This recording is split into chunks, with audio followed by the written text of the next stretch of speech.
এই ক্ষমতায় যেতে না যেতেই বিএনপি নেতা কর্মীদের চেহারার বদল আমরা দেখতে পাচ্ছি। এখন যদি আবার আরেকটা দলের ছত্রছায়ায় এসে আপনারা দুর্নীতি করার চেষ্টা করেন, ছাত্র জনতা আপনাদেরকে দেখে নিবে। আসসালামু আলাইকুম দর্শক, কেমন কঠিন ষড়যন্ত্র শুরু হয়েছে বিএনপির বিরুদ্ধে।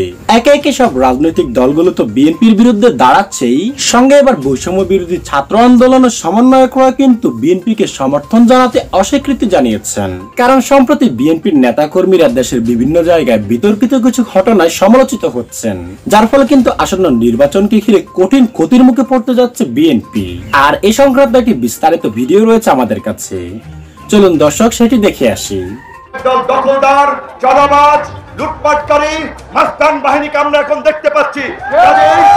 জনগণকে এই মাস্তান বাহিনী, লুটেরা, দখলদার, চাঁদাবাজ, এই 90 গজিওটা মাফিয়াদের বিরুদ্ধে আওয়ামী লীগের মতো ঐক্যবদ্ধ হতে হবে।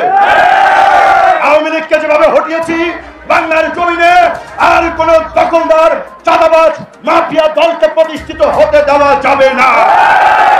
কোন দল যেন সংসদে এককভাবে গিয়ে মাতব্বরি করতে না পারে, তাই আমরা সংখ্যানুপাতিক নির্বাচনের দাবি জানাচ্ছি। এই সংসদকে কার্যকর সংসদ করা, জনগণের প্রতিটি ভোটের মূল্য দেওয়ার জন্য প্রত্যেকটি রাজনৈতিক দল যারা যেই অনুপাতে ভোট পাবে সেই অনুপাতে তাদের প্রতিনিধিত্ব সংসদে থাকবে। এক দল এককভাবে ক্ষমতায় গেলে কি হয় সেইটা আমরা গত 50 বছরে দেখেছি। গণ অধিকার ট্রাক প্রতীকে নির্বাচিত হয়েছে। বিএনপি সহ 42টি দল আমরা যুগপৎ আন্দোলন করেছি, কিন্তু দুঃখের বিষয় এই ক্ষমতায় যেতে না যেতেই বিএনপি নেতা কর্মীদের চেহারার বদল আমরা দেখতে পাচ্ছি। আওয়ামী প্রার্থীদের প্রতিধ্বনি তাদের কর্মকাণ্ডে আমরা শুনতে পাচ্ছি। কাজী পরিষ্কার কথা, বিএনপি যদি এটা উপলব্ধি করে, যারা আন্দোলন করেছে বিগত 1.5 দশক রক্ত দিয়েছে, তাদের নিয়ে জাতীয় সরকার করবে, তাদের মূল্যায়ন করবে, তবেই বিএনপির সাথে জোট হবে, বিএনপির সাথে রাজনৈতিক সমঝোতা হবে। অন্যথায় বিএনপির বাইরে বিকল্প জোট হবে, বিকল্প শক্তিকে নিয়ে এককভাবে নির্বাচন করা হবে।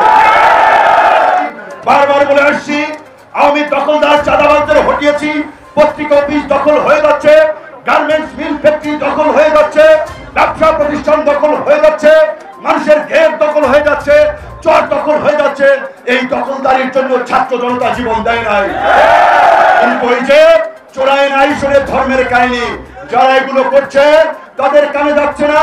সরকারকে আমরা অনুরোধ করব, অবৈধ অস্ত্র উদ্ধারের জন্য যেমনি ভাবে যৌথ বাহিনী নামানো হয়েছে, অনতিবিলম্বে এই দখলদার, চাঁদাবাজ, মাফিয়াদের দমন করার জন্য এই যৌথ বাহিনীকে দিয়ে সন্ত্রাস বিরোধী কার্যক্রম পরিচালনা করতে হবে।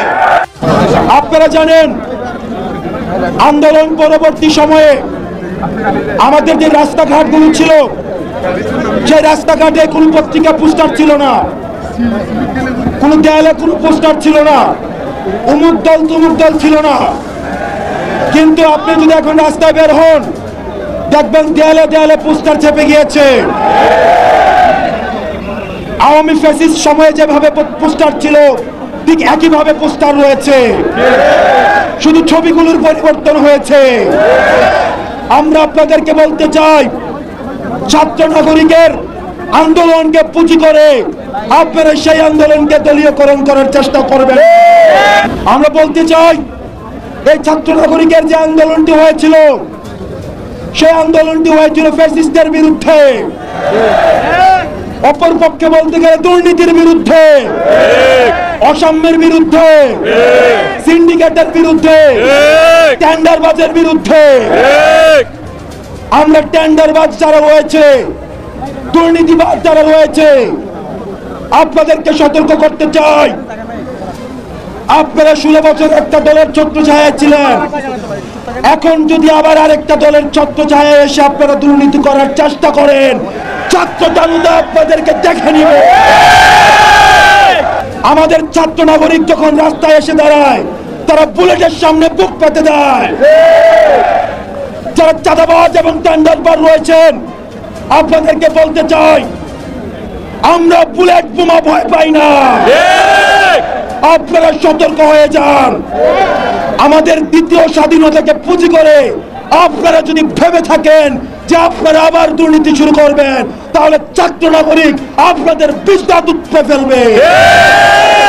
প্রশাসনে যারা রয়েছে, আপনাদেরকে বলতে চাই, আপনারা অন্তর্বর্তীকালীন সরকারকে সহায়তা করুন।